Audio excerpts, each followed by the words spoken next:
Students, let us talk about Zener diode IV characteristic. So for that, we are supposed to plot a graph in which the first quadrant of the graph shows us forward bias and the third quadrant of the graph shows us reverse bias. We have to plot both the characteristics forward as well as reverse in just a single graph paper. Fine. Let us see what is there in forward bias. So this is my x-axis and this is going to be my y-axis. On x-axis we are going to have voltage in volt and on y-axis we are going to have current in milliampere. Okay, already points I have mentioned, points are already present and I have shown a forward bias characteristic of Zener diode. You can see the trend of IV characteristic. It is same as the thing you are getting for PN junction diode, right? There is no as such different in the trend. Values may have some difference but trend would be the same because it is from the diode family. Fine. Now in that particular Zener diode forward bias characteristic, you are supposed to calculate or you are about to tell the things for cut-in voltage. Already you have done in PN junction diode previously the same way. The higher values of current, you have to join both the lines by using scale and you will extrapolate it on x-axis and that extrapolation, this point on voltage axis gives you cut in voltage VC. Right, so this is going to be the cut-in voltage for Zener diode when you are operating it in forward bias condition. So I hope this is all clear for forward bias. See, here we are not calculating static resistance of a Zener diode and dynamic resistance of a Zener diode. If you wish to calculate, you can do the procedure same as we have done in PN junction diode. Okay. Now let us talk about reverse bias condition, which is very important because when Zener diode is connected in reverse bias manner, at that time it behaves as a voltage regulator or voltage stabilizer.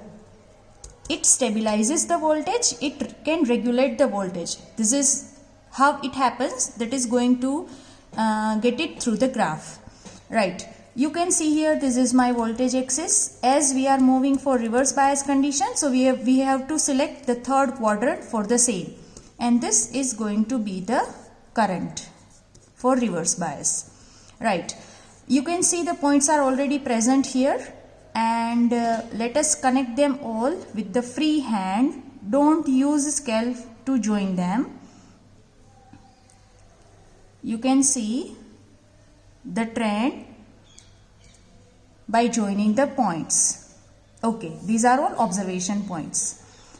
Fine. You can see here voltage increases. You can see from 1 volt, V1 to V2, V2 to V3, V3 to V4 up to V5. Voltage increases, but there is very minute amount of current present in the Zener diode. Does mean in reverse bias condition, Zener diode is not getting operated. It is not showing you conductivity in full fledged.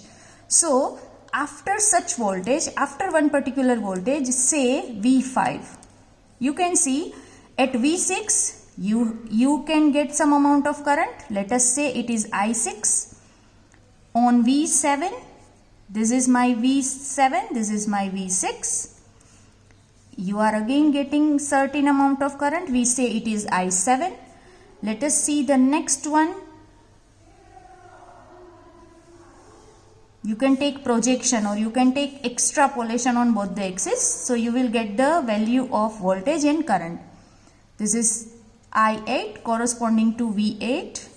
The next comes, I am just trying to extrapolate on both the axes. This is my I9 and this is my V9 and so on. We can do for rest of the points also.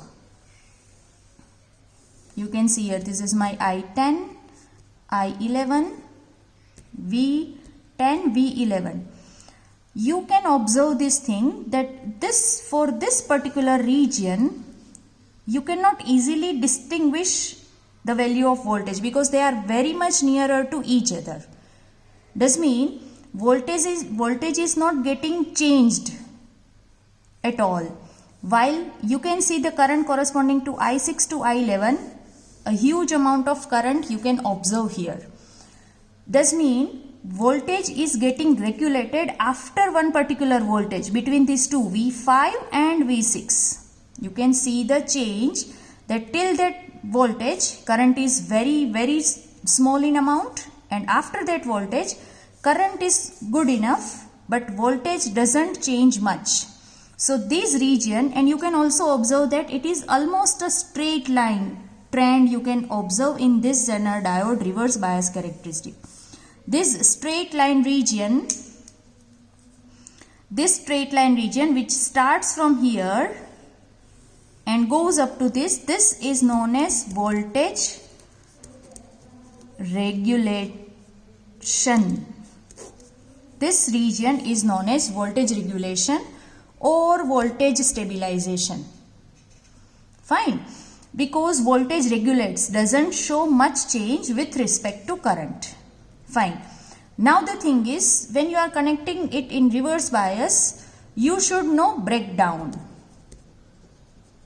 voltage. So how do we find breakdown voltage? The same way like we have found out cut-in voltage, right? These are the higher current points you can see in Zener diode when it is operating in reverse bias condition.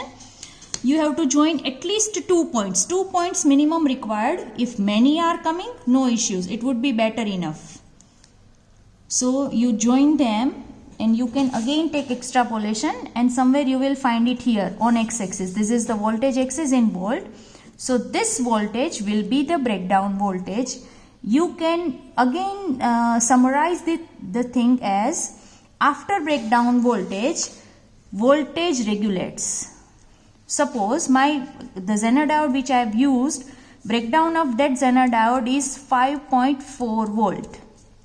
So after 5.4 volt, voltage changes from 5.4, it becomes 5.5 volt, 5.52, 5.54, right? But respectively current would have huge amount of value, right? So you can see initially after decimal point you will find everywhere the same value, 5.5, 5.52, 5.54, 5.55, it may be 5.57, right? But voltage regulates almost nearly equal to 5.5 volt, right? And this Zener diode is used in reverse bias condition because of its beauty of voltage regulation. So at our home many appliances must have stabilizer. In that stabilizer this characteristic is being used as an application of Zener diode. Fine. So this is the explanation for the graph forward bias and reverse bias. Right, all the lines I have drawn here, that is just for the sake of explanation, and you are supposed to plot a graph like this where you can see the forward bias condition, we are getting cut-in voltage, reverse bias condition, we are getting breakdown voltage, this is the breakdown voltage, and voltage regulated region. Okay, so you have to mention this much in the single graph paper.